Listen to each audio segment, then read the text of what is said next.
Hi, everybody, and welcome to Bump and Run. On today's episode, we're going to talk about Nashville.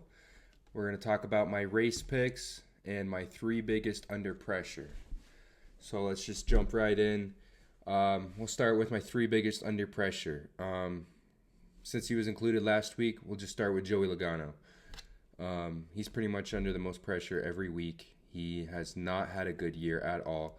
He finally had a good finish at Charlotte last week, but no stage points, finished 8th, and it didn't bump him at all in standings. It's been a rough year for him. He won Nashville 2 years ago, 3 years ago on fuel saving. He's not terrible there. But he really needs some points. He really needs a good finish. He needs something to happen. He is not doing good, and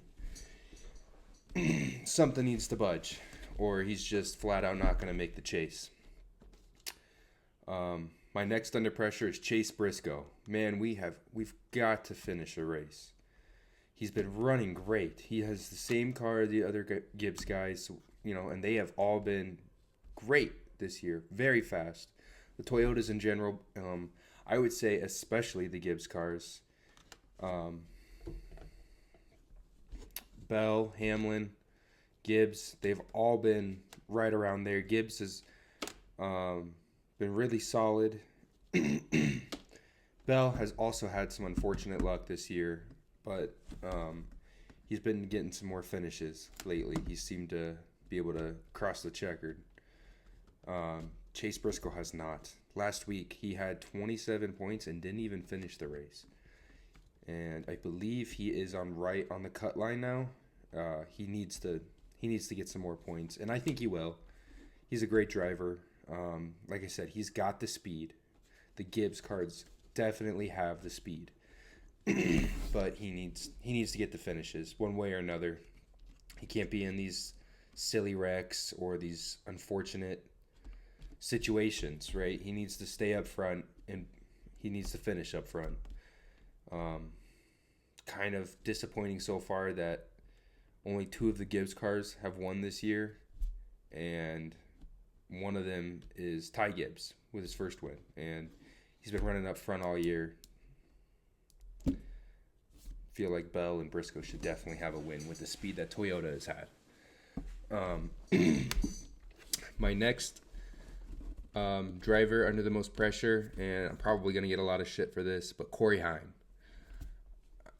I mean, this kid is special, right? At least we think so. I'm rooting for him very hard, but we need to see the special. We need to see some special out of him. He's had some decent races. He led some laps at Texas, and then he ended up wrecking. Last week he finished at Charlotte. I believe he finished back half of the teens, which isn't a terrible day. 19th, I believe, for a non-full-time driver. But, we keep being told that he is special. And we've all seen it in the trucks. This kid is special. But that needs to translate to the Cup Series. And I'm ready to see something great. He's raced 2 races at Nashville in the Cup car now. This will be his third. This will be his second week in a row in the Cup car. I want to see something. I want to see a good qualifying attempt. As long as it doesn't get rained out. I want to see him start up front and end up front. I want to see a top 15 minimum. We need to see it. I'm very excited about his future, but I'm not patient, and I don't think I need to be patient. When you're special, right? Jimmy Johnson won his first Cup Series race in his 13th start, and I guess I shouldn't be comparing him to the best ever, or one of the best ever, but I feel like we all kind of think that he has that potential. Maybe. And we know 2311 is giving him some very fast cars. I need to see it. I need to see it out of him. I'm really excited for this race. He should be good there. He's had 2 Cup starts at Nashville. He's coming off the back-to-back weeks in the Cup car. The Charlotte race is long. He's getting used to the car. Let's see it. Let's go out there and let's go prove that you are Heim time. We need to see some Heim time. I would be thrilled to see some Heim time. Okay. Now for my race picks. In the truck series, Raja Karuth, obviously. He's won the last 2 Nashville races in the trucks. He's racing the 77 Spire car truck. Those trucks have speed every week. He definitely knows his way around the track. He is phenomenal at Nashville. Let's see him win. Let's go out there and do it, right? That's my pick. For the O'Reilly series, I got this weird feeling about Jesse Love for some reason. Whether it was because of how the race finished last week, with it being rain shortened, and Jesse just kind of felt like he was owed something, like he's out for revenge, and he's coming to Nashville with a vengeance. It just kind of feels like this might be a Jesse Love race. He's got the speed. RCR is going to give him a great car to go out there and win. I think he wants this win really bad, and I just got a feeling that this is the one that he's going to do. I think he's going to win. All right, the Cup Series. Denny Hamlin is my pick to win. And, you could pretty much pick Denny Hamlin to win anywhere. That's not a road course or a super speedway. If you go to any betting spot, DraftKings, FanDuel, whatever it is, he's pretty much always your favorite to win, besides road courses and super speedways. And there's a reason for that. And he hasn't won at Nashville yet.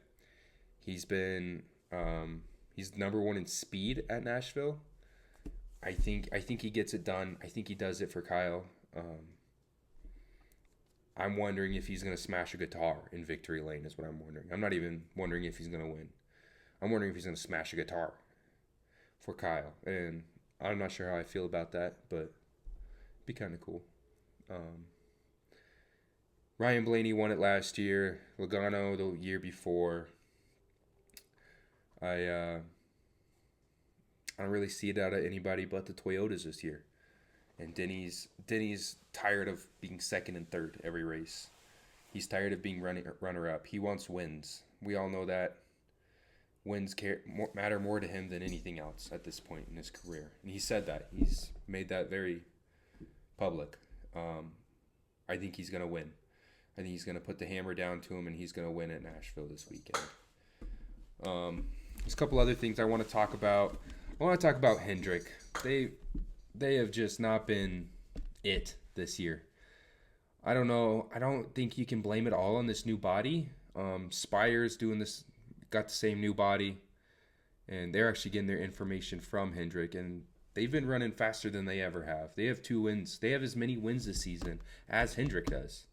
And Hendrick, both their wins are Chase Elliott, and Chase is, not been great in those races until the end. And, strategy helped them get to the front, but fixing their car throughout the race, they've also, they've had the speed. They've had a fast car throughout the race, for the end of the race. And Spire just seems to show up with some more speed. Trackhouse also hasn't been great this year, and you could blame that on the new body. I guess, the Hendrick guys I'm not quite sure what's going on. I don't think it should be that hard to figure this out. Trackhouse wasn't doing great at the end of the last year either. It doesn't feel right to me. It seems like the Penske car is also not been great, really. Besides your 2 Blaney wins, they haven't been very fast. Besides Blaney. And when Blaney's been fast, he's had a lot of pit road difficulties. And that just comes down to the organization. Joey Logano has had some very bad cars. Austin Cindric has actually been pretty mid. and that's something, I guess. Blaney has either been very fast or not really. I don't know what's going on with these big dogs in the sport. Maybe 2311 is finally here to overthrow them as another big team. Obviously, Joe Gibbs is still racing good this year, but 2311 obviously has the 5 wins, all coming from Tyler Reddick. To be fair, Bubba was running really good at the beginning of the season, and he just kind of took a nosedive. He's 13th in points now. It's not looking good for Bubba. Just another year on the cut line. Riley Herbst has had improvements at 2311, but it's not gigantic. Corey Heim has been about what Riley Herbst has been, which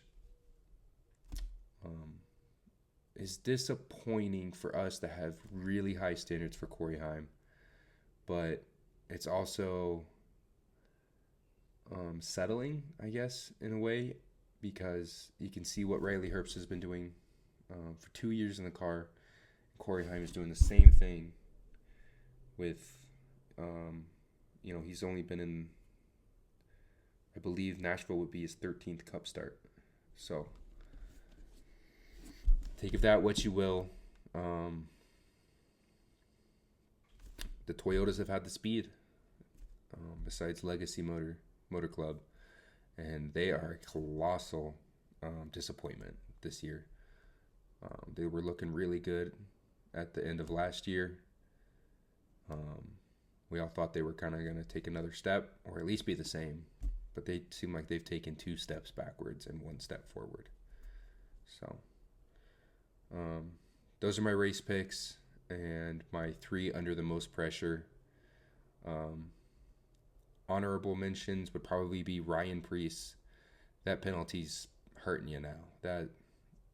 And I don't agree with the penalty in the first place, but it's definitely hurting you. It's your 16th or 15th in points. You have got to get a good finish. I know he was wrecked with Chase Briscoe and Chris Buescher last week. I would even put Chris Buescher in there. We know that he doesn't get a lot of wins. I think the pressure is on him to keep getting these good finishes. But he's looking solid so far, and I'm rooting for Chris and Ryan. But a little bit of news out of there. RFK, they announced today, I believe, that no matter what, they will have three Cup cars next year. Their charter, their third charter is being loaned to them through Rick Ware Racing, and that charter is going to go to Legacy Motor Club at the end of the year. So they're losing their third charter, which is Ryan Preece. But they've come out and said that they will race no matter what, 3 cars, whether that means running as an open team. They said they would do that if they had to. I don't know where they're going to get a charter from. If they're going to have to run an open car. I have no idea where they're supposed to get a charter from. Nobody's for sale. Anyways, that's most of the news I got. Thank you guys. Have a good week. I'm excited for Nashville. You guys let me know who you think is under the most pressure.